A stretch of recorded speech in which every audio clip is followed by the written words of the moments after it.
أعوذ بالله من الشيطان الرجيم بسم الله الرحمن الرحيم لا يتخذ المؤمنون الكافرين أولياء من دون المؤمنين ومن يفعل ذلك فليس من الله في شيء إلا أن تتقوا منهم تقاه ويحذركم الله نفسه وإلى الله المصير۔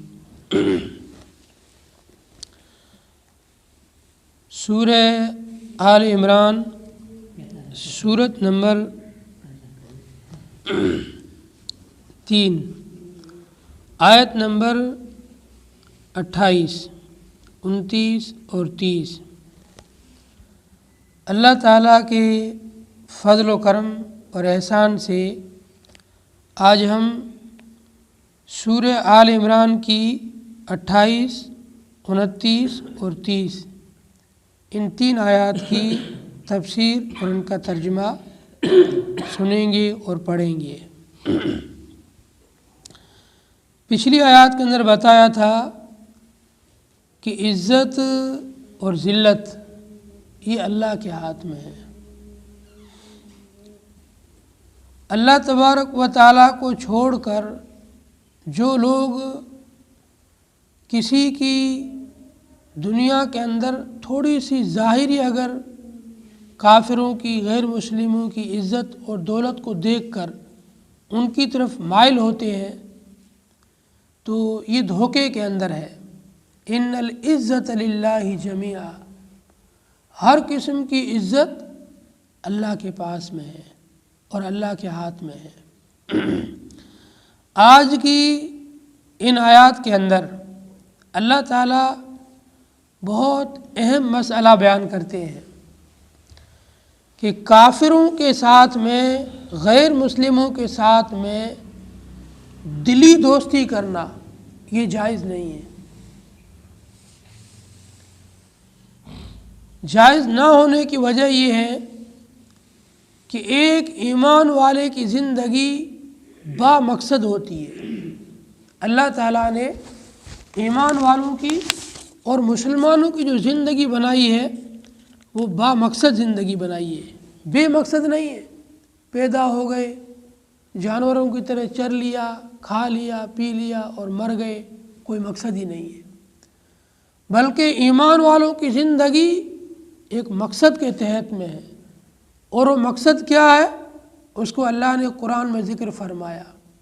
ان صلاتی و نسکی و محیای و مماتی للہ رب العالمین، میری نماز، میری قربانی، میری زندگی، میری موت، سب کچھ جہانوں کے پروردگار کے لیے ہے، اللہ پاک کے لیے ہے۔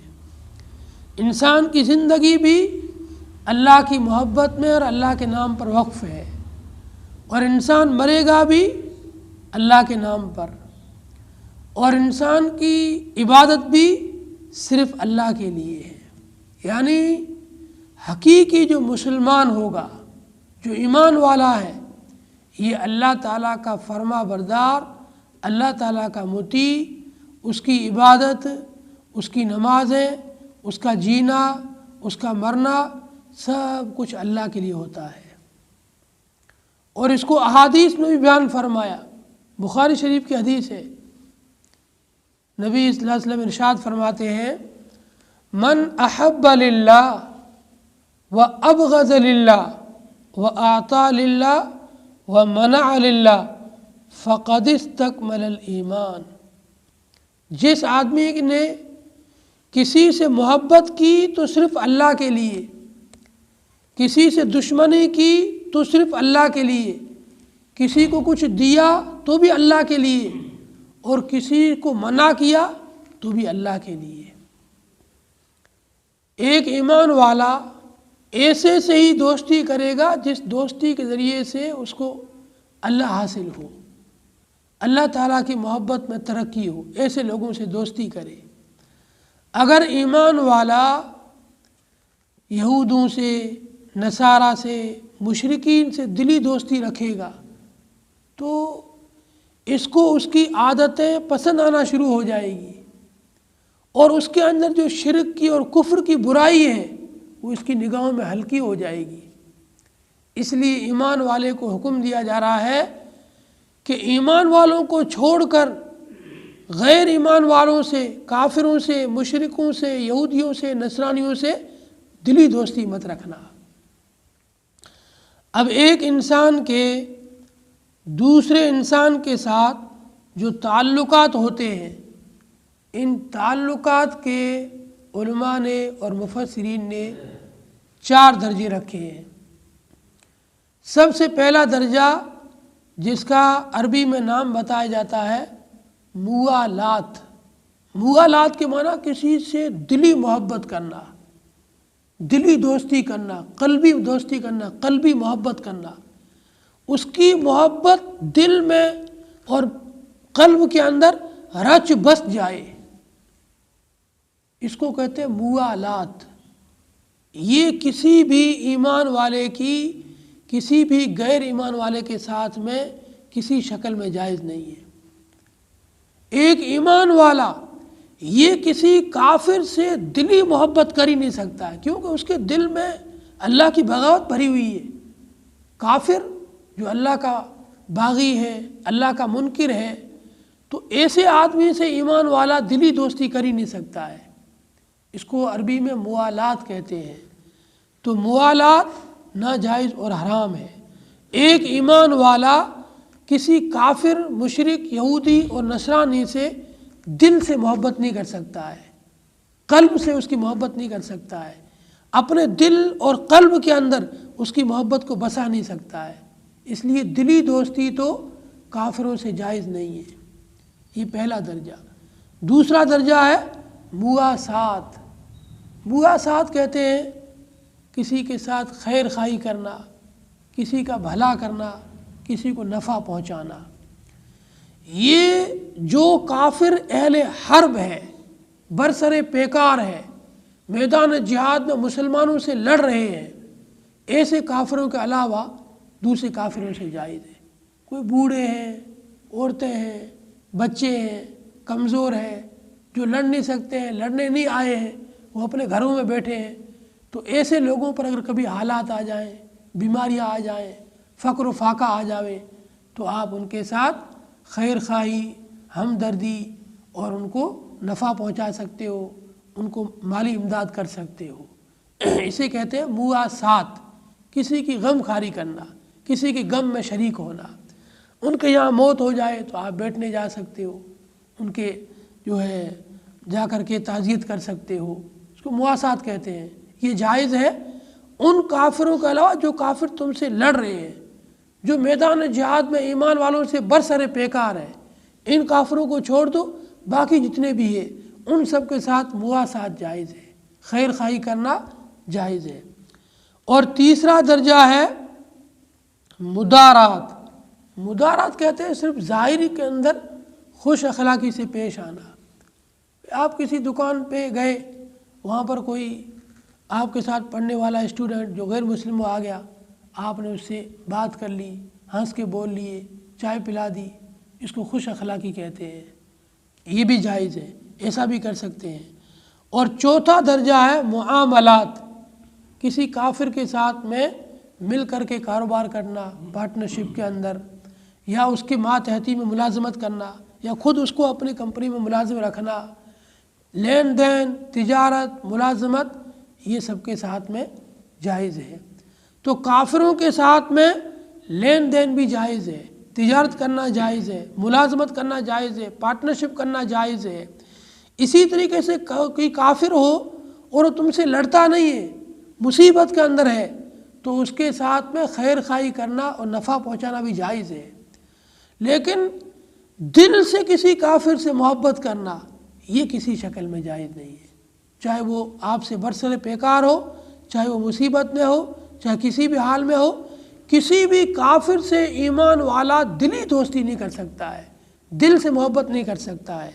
اس کی وجہ یہی ہے، مفسرین نے لکھی ہے، دل سے محبت کرنے کی وجہ سے اس کا جو مقصد ہے اللہ تعالیٰ کی اطاعت، اللہ تعالیٰ کی فرما برداری، اللہ تعالیٰ کی رضا، یہ مقصد چھوٹ جائے گا۔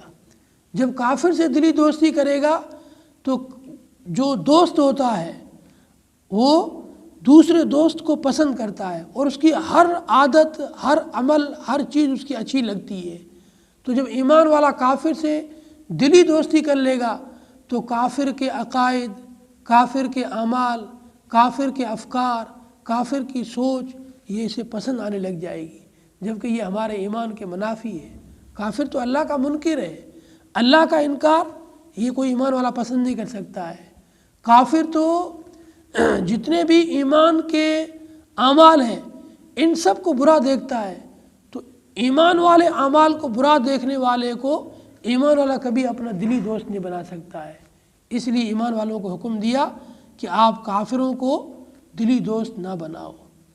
اور اس آیت کا ایک شان نزول اور پس منظر ہے۔ شان نزول یہ ہے، یہود کے چند آدمی، مفسرین نے ان کا نام لکھا ہے، حجاج بن عمر اور قیس بن زید، اور بھی 2-3 نام لکھے ہیں۔ یہ یہودیوں کی ایک ٹولی اور ایک گروہ، انہوں نے ایک سازش رچی کہ ہم لوگ مسلمانوں سے دوستی کرتے ہیں اور ان کو بالکل اپنے قریب کر کے پکے دلی دوست بنا کر کے پھر موقع ملے گا نا تو ان کو دین سے پھیر دیں گے، دین سے ہٹا دیں گے۔ یہ ان کی سازش تھی یہودیوں کی۔ تو انہوں نے انصار، جو صحابہ تھے انصاری، مدینے کے لوگوں کو انصار کہا جاتا تھا کیونکہ انہوں نے مکے سے آنے والے مسلمانوں کی مدد کی تھی، تو ان کا نام پڑ گیا انصار۔ ان انصار صحابہ میں سے چند لوگوں سے انہوں نے دوستی کی۔ اب یہ لوگ ان سے ملاقاتیں کرتے، ان سے بالکل گھل مل گئے اور ان کی آپس میں دلی دوستی ہونے لگی، پکے دوست بن گئے ان کے، یہ چند یہودی چند انصار کے۔ اور اکثر ایمان والے بھی ان کی سازش کو بھانپ نہیں پائے، لیکن کچھ ایمان والے بہت ہی زیادہ جو ذہین تھے، عقل مند تھے، ان کو پتہ چل گیا کہ ان یہودیوں کی نیت ٹھیک نہیں ہے، یہ ہمارے انصاری بھائیوں کو ایمان سے ہٹانا چاہتے ہیں، ایمان سے بچھڑانا چاہتے ہیں، موقع ملتے ہی یہ ایمان سے ان کو پھیر دیں گے۔ اس لیے حضرت رفاع بن منذر، عبداللہ بن جبیر اور سعد بن خیثمہ رضی اللہ تعالی عنہم، ان صحابہ نے ان انصاریوں کو سمجھایا کہ تم لوگ جو ان یہودیوں سے دوستی کر رہے ہو، یہ تمہاری دوستی اچھی بات نہیں ہے، ٹھیک نہیں ہے، ان سے بچ کے رہنا۔ کہیں ایسا نہ ہو کہ یہ لوگ تمہیں دین سے بیزار کر دیں، دین سے دور کر دیں اور دین سے تم کو ہٹا دیں۔ ان کا مقصد یہودیوں کا یہی ہے، لیکن ان انصاریوں نے ان کی بات کی کوئی اہمیت نہیں دی، زیادہ توجہ نہیں دی، وہ ایسے ہی ان سے دوستی برقرار رکھ کے بیٹھے رہے۔ تو اللہ تعالیٰ نے قرآن میں آیت نازل فرمائی نبی علیہ السلام پر۔ پھر نبی علیہ السلام نے جب یہ آیت پڑھ کر سنائی تو یہ انصاری ان یہود سے دور ہو گئے کہ ہمارا ان لوگوں سے دوستی کرنے میں ہمارا دین کا بڑا نقصان ہے۔ تو 3 باتیں ہو گئی۔ سب سے پہلی بات، ایمان والوں کو کافروں سے دلی دوستی جائز نہیں ہے۔ دوسری بات، جائز کیوں نہیں ہے؟ جائز اس لیے نہیں ہے کہ ایمان والوں کی زندگی ایک مقصد کے تحت میں ہے۔ ایمان والوں کی زندگی کا مقصد ہے اللہ کو راضی کرنا۔ اگر یہ کافروں سے دلی دوستی رکھیں گے تو اللہ کو راضی نہیں کر پائیں گے۔ اور تیسری بات، اس آیت کا جو شان نزول ہے کہ چند انصاری صحابہ کی یہود سے گہری دوستی ہو رہی تھی اور خطرہ تھا کہ یہ یہود ان انصاریوں کو ایمان سے ہٹا دیں، تو اللہ تعالیٰ نے ان لوگوں نبی علیہ الصلوۃ والسلام پر آیت اتار کر کے ان لوگوں کو یہودیوں سے دور کر دیا، غیر ایمان والوں سے دور کر دیا۔ لا يتخذ المؤمنون الكافرین اولیاء من دون المؤمنین، ایمان والے کافروں کو دوست نہ بنائیں ایمان والوں کو چھوڑ کر۔ ومن یفعل ذلک، اور جو ایسا کرے گا، فلیس من اللہ فی شیء، تو پھر اللہ تبارک و تعالیٰ کی دوستی میں سے اس کے پاس کچھ بھی نہیں ہے۔ جو کسی کافر سے دلی دوستی کرے گا پھر اس کی دوستی اللہ سے کٹ جائے گی، ورنہ اللہ نے قرآن میں بیان فرمایا ہے اللہ ولی الذین آمنوا، اللہ تعالیٰ ایمان والوں کا دوست ہے، اللہ تعالیٰ ایمان والوں سے تعلق رکھتا ہے۔ جب ایمان والے ایمان والوں کو چھوڑ کر غیر ایمان والوں سے دلی دوستی کریں گے تو اللہ کی جو ان سے دوستی ہے اللہ اپنی دوستی کاٹ دے گا کہ جب تم نے میرے منکروں سے، میرے دشمنوں سے دوستی کی ہے پھر میں کیوں تم سے دوستی رکھوں؟ آپ کا کوئی دوست ہو، آپ کا دوست جا کر آپ کے دشمن سے ہاتھ ملا لے تو آپ اس سے دور ہو جائیں گے۔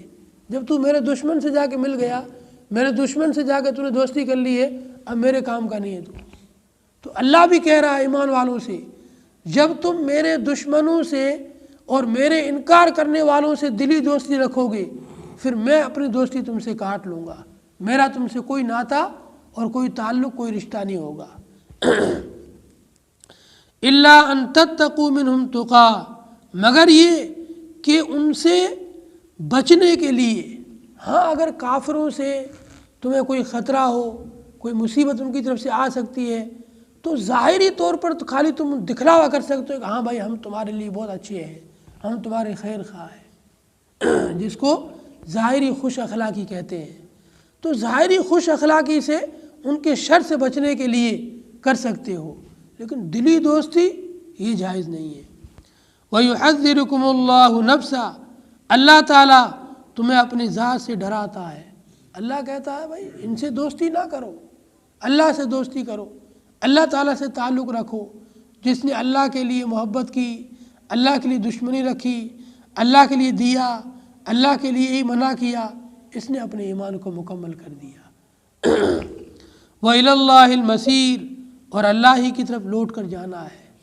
مطلب یہ ہے اگر تم دل کے اندر کافروں سے پکی دلی دوستی رکھو گے اور خالی زبان سے کہو گے ہم تو بس ایسے ہی ظاہر میں تعلق رکھتے ہیں، ہماری دلی دوستی نہیں ہے، تو اللہ فرماتے ہیں لوٹ کر میرے پاس آنا ہے اور میں تمہارے دل کے حال کو جانتا ہوں، وہاں سب پتہ چل جائے گا کہ کس کی دلی دوستی تھی اور کون ظاہر میں تعلق رکھتا تھا۔ قل، اے نبی جی آپ کہہ دیجئے، ان تخفوا ما فی صدورکم او تبدوہ، اگر تم چھپاؤ وہ چیز جو تمہارے سینوں میں ہے یا اس کو ظاہر کرو، یعلمہ اللہ، اللہ تعالیٰ تو اس کو جاننے والے ہیں۔ تم اپنے دلوں کے اندر کی چیز کو ظاہر کرو یا چھپاؤ، اللہ کو اس سے کوئی فرق نہیں پڑتا ہے، اللہ اچھی طرح جاننے والا ہے، چھپی ہوئی چیز کو بھی اور ظاہر چیز کو بھی۔ وَيَعْلَمُ مَا فِي السَّمَاوَاتِ وَمَا فِي الْأَرْضِ، اور اللہ جانتا ہے جو کچھ آسمانوں میں ہے اور جو زمین میں ہے۔ وَاللَّهُ عَلَى كُلِّ شَيْءٍ قدیر، اور اللہ تعالیٰ ہر چیز پر قادر ہے۔ تمہارے دلوں کے اندر کیا چیز ہے اللہ سب جانتا ہے، اس لیے اگر کوئی اپنے دل میں کسی کافر کی محبت کو چھپا کر رہے گا یہ بھی اللہ تعالیٰ جانتا ہے۔ آج کل ہمارے مسلمانوں کے اندر تربیت کی کمی ہے، اپنے بچوں کی صحیح تربیت نہیں کر پاتے ہیں، اسی لیے ہم آئے دن واقعہ سنتے ہیں کہ فلاں ہمارے بھائی کی بچی فلاں بھنگی کے ساتھ چلی گئی یا فلاں کے ساتھ چلی گئی، فلاں کے ساتھ چلی گئی۔ یہ بھی پہلے آپس میں ان سے محبت ہوتی دلی، اس دلی محبت کا نقصان یہ ہوا کہ وہ بچی ایمان سے ہاتھ دھو بیٹھی۔ اسی خطرے کی وجہ سے اللہ نے منع کیا ہے کہ جب ایمان والے غیر ایمان والوں سے دلی دوستی رکھیں گے تو وہ ایمان سے ہاتھ دھو بیٹھیں گے، اللہ کا جو تعلق ہے وہ تعلق ٹوٹ جائے گا، اللہ کی دوستی ختم ہو جائے گی اور اسی کی دوستی میں رہ جائیں گے۔ اس لیے آئے دن واقعات آتے ہیں کہ فلاں مسلمان کی بچی فلاں کافر کے ساتھ بھاگ گئی، فلاں کے ساتھ چلی گئی، فلاں کے ساتھ چلی گئی۔ یہ سب تربیت کی کمی ہے۔ اگر ان کو قرآن کی صحیح تعلیم دی جائے تفسیر اور ترجمے کے ساتھ میں اور ان آیات کو وہ صحیح سمجھے تو کبھی بھی کسی کافر سے نہ تو وہ دلی دوستی کرے گی نہ اس کے ساتھ جا کر اپنی زندگی کو برباد کرے گی۔ اس کی دنیا تو چلے جیسی تیسی گزر جائے گی، ہو سکتا ہے کہ وہ کافر اس کو سب سہولیات دے دے، لیکن آخرت کا مسئلہ جو سب سے بڑا مسئلہ ہے اس میں جا کر وہ ناکام ہو جائے گی۔ یوم تجد کل نفس ما عملت من خیر محضرا، جس دن ہر نفس، ہر جاندار جو کچھ اس نے بھلائی کی ہے وہ سامنے موجود پائے گا۔ محضراً تمہارے سامنے موجود۔